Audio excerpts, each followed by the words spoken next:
Brasil, coração do mundo, pátria do Evangelho. 14. A Inconfidência Mineira. Por morte de Dom José, ascendeu ao trono sua filha, Dona Maria I, a Piedosa, a cuja autoridade ficariam afetas as grandes responsabilidades do trono, naquela época em que um sopro de vida nova modificava todas as disposições políticas e sociais do velho mundo. No seu reinado, Portugal sente esvaírem-se-lhe as forças poderosas e se encaminha com rapidez para a decadência e para a ruína. Não fossem as notáveis influências de um Martinho de Melo, nota explicativa 101, Martinho de Melo e Castro, 1716-1795, diplomata e político português. Ou de um duque de Lafões, nota explicativa 102, título criado por decreto 1718. Talvez fosse ainda mais desastroso o reinado de Dona Maria, escravizada ao fanatismo do tempo e às opiniões de seus confessores. Por esse tempo, o Brasil sofria o máximo de vexames no que se referia ao problema da sua liberdade. A capitania de Minas Gerais, que se criara e desenvolvera sob a carinhosa atenção dos paulistas, era então o maior centro de riquezas da colônia, com as suas minas inesgotáveis de ouro e diamantes. A sede de tesouros edificava Vila Rica nos cumes enevoados e frios das montanhas, reunindo-se ali uma pleiade de poetas e escritores que sentiriam de mais perto as humilhações infligidas pela metrópole portuguesa à pátria que nascia. A verdade é que em Minas se sentia mais que em toda parte o despotismo e a tirania. O clero, a magistratura e o fisco, juntos aos ambiciosos que aí se estabeleceram, apossavam-se de todas as possibilidades econômicas, presas de criminosa ânsia de fortuna. Os padres queriam todo o ouro das minas para a edificação das suas igrejas suntuosas. Os membros da magistratura consideravam de necessidade enriquecer-se antes de regressarem a Portugal com opulentas aquisições. Os agentes do fisco executavam as determinações da Corte de Lisboa, árvore farta e maravilhosa, onde todos os parasitas da nobreza iam sugar a seiva de pensões extraordinárias e fabulosas. Eram, então, numerosos na Europa os estudantes brasileiros, os quais de lá voltavam ao país saturado dos princípios filosóficos de Rousseau.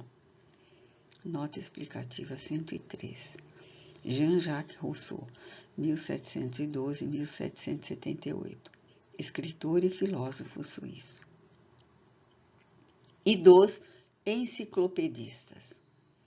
A independência da América do Norte e a Constituição Democrática de Filadélfia animam aqueles espíritos insulados nas montanhas distantes. Por toda a capitania mais rica da colônia, desdobram-se quadros dolorosos da miséria do povo, esmagado pelos impostos de toda a natureza. As coletividades de trabalhadores, conduzidas à ruína pelo malogro das minerações, não conseguiriam suportar por mais tempo semelhantes vexames. Em Minas, porém, uma elite de brasileiros considera a gravidade da situação. Intelectuais distintos se sentem compenetrados da maioridade da pátria, que, ao seu ver, poderia tomar as rédeas dos seus próprios destinos. Iniciam-se os esboços da conspiração. Depois de algumas conversações em Vila Rica, das quais, entre muitos outros, participaram Inácio de Alvarenga, nota 104. Inácio José de Alvarenga Peixoto, 1744-1793, advogado e poeta brasileiro. Joaquim José da Silva Xavier, 105.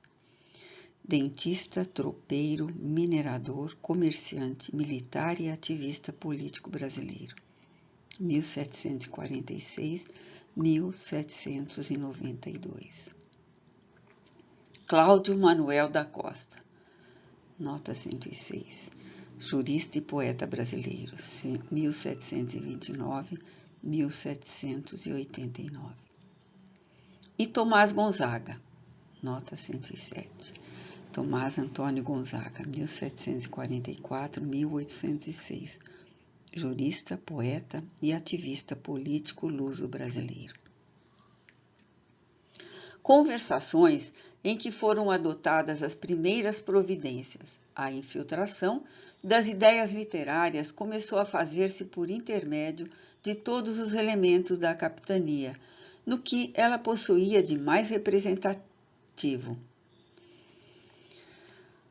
José Joaquim de Maia, nota 108.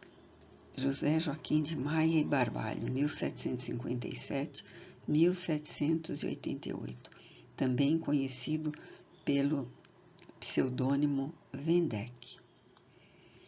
É enviado à Europa para sondar o pensamento de Jefferson, embaixador da América do Norte em Paris, e angariar a simpatia dos brasileiros espalhados no Velho Mundo para o movimento libertador. Outros estudantes apaixonados pela emancipação da colônia, os conspiradores, mandam a São Paulo e a Pernambuco, que formavam os dois centros mais importantes do país, com o objetivo de conquistar a adesão de ambos ao movimento. Todavia, nem Joaquim da Maia conseguiu o auxílio de Jefferson, nota 109. Thomas Jefferson, 1743-1826, foi o terceiro presidente dos Estados Unidos, que apenas chegou a se interessar moralmente pelo projeto. Nem os seus companheiros obtiveram o compromisso formal das capitanias mencionadas para se articular o movimento revolucionário. Pernambuco estava refazendo as suas economias depois das lutas penosas de Recife e Olinda. E São Paulo se encontrava desiludido depois da Guerra dos Emboabas, na qual muitas vezes fora vítima da felonia e da traição. A conjuração de Minas, contudo, prossegue na propaganda sem esmorecimentos. Embriagados pela concepção da liberdade política, mas dentro dos seus triunfos literários, afastados das realidades práticas da vida comum, os intelectuais mineiros não descansaram. Idealizaram a República, organizaram seus símbolos, multiplicaram prosélitos das suas ideias de liberdade. Porém, no momento psicológico da ação, os delatores, a cuja frente se encontrava a personalidade de Silvério dos Reis, nota explicativa 110. Joaquim Silvério dos Reis Montenegro, Leiria Grutz, 1576-1819. Português de Leiria, levaram todo o plano ao Visconde de Barbacena, então governador de Minas Gerais. O governador age com prudência, a fim de sufocar a rebelião nas suas origens, e expedindo informes para que o vice-rei Luís de Vasconcelos, nota 111, Luís de Vasconcelos e Souza, 1742-1809, efetuasse a prisão do Tiradentes no Rio de Janeiro. Prende todos os elementos da conspiração em Vila Rica, depois de avisar secretamente aos seus amigos do peito, simpatizantes da conjuração, quanto à adoção de tais providências para que não fossem igualmente implicados. Aberta a devassa e terminado o vagaroso processo, são condenados à morte todos os chefes já presos. Os historiadores falam do grande pavor daqueles 11 homens que se ajuntam, andrajosos e desesperados, na sala do oratório, para ouvirem a sentença da sua condenação após 3 longos anos de separação, em que haviam ficado incomunicáveis nos diversos presídios da época. A leitura da peça condenatória pelo desembargador Francisco Alves da Rocha levou quase 2 horas. Depois de conhecerem os seus termos, os infelizes conjurados passaram as mais dolorosas e recíprocas recriminações. Os mais tristes quadros de fraqueza moral se patenteavam naqueles corações desiludidos e desamparados. Mas, no dia seguinte, a dura sentença era modificada. Dona Maria I havia comutado anteriormente as penas de morte em perpétuo degredo nas desoladas regiões africanas, com exceção do Tiradentes, que teria de morrer na forca, conservando-se o cadáver insepulto e esquartejado para escarmento. Nota 112. Reprimenda, advertência severa. De quantos urdissem novas traições à coroa portuguesa.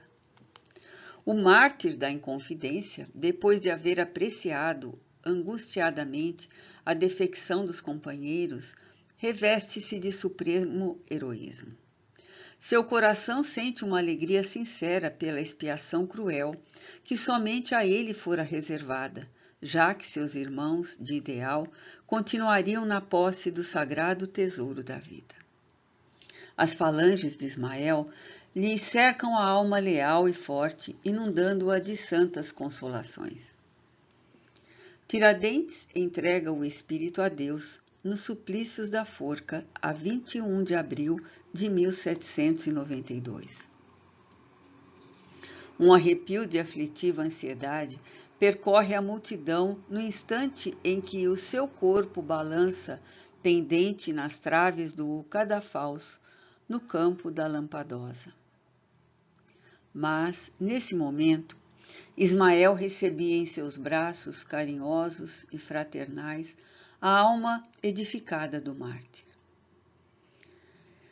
Irmão querido, exclama ele, resgatas hoje os delitos cruéis que cometeste quando te ocupavas do nefando mistério de inquisidor nos tempos passados.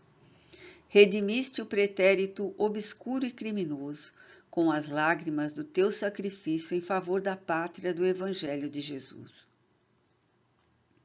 Passarás a ser um símbolo para a posteridade, com o teu heroísmo, resignado nos sofrimentos purificadores. Qual novo gênio surges para espargir bênçãos sobre a terra do Cruzeiro, em todos os séculos do seu futuro. Regozija-te no Senhor pelo desfecho dos teus sonhos de liberdade, porque cada um será justiçado de acordo com as suas obras.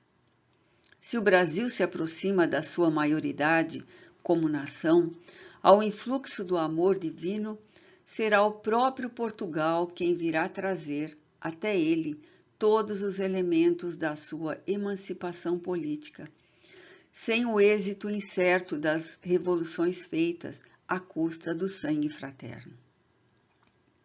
Para multiplicar os órfãos e as viúvas na face sombria da terra. Um sulco luminoso desenhou-se nos espaços a passagem das gloriosas entidades que vieram acompanhar o espírito iluminado do mártir, que não chegou a contemplar o hediondo espetáculo do esquartejamento. Daí a alguns dias, a piedosa rainha portuguesa enlouquecia, ferida de morte na sua consciência pelos remorsos pungentes que a dilaceravam, e, consoante as profecias de Ismael, daí a alguns anos era o próprio Portugal que vinha trazer com Dom João VI a independência do Brasil, sem o sucesso duvidoso das evoluções fratricidas, cujos resultados invariáveis são sempre a multiplicação dos sofrimentos das criaturas, dilaceradas pelas provações e pelas dores, entre as pesadas sombras da vida terrestre.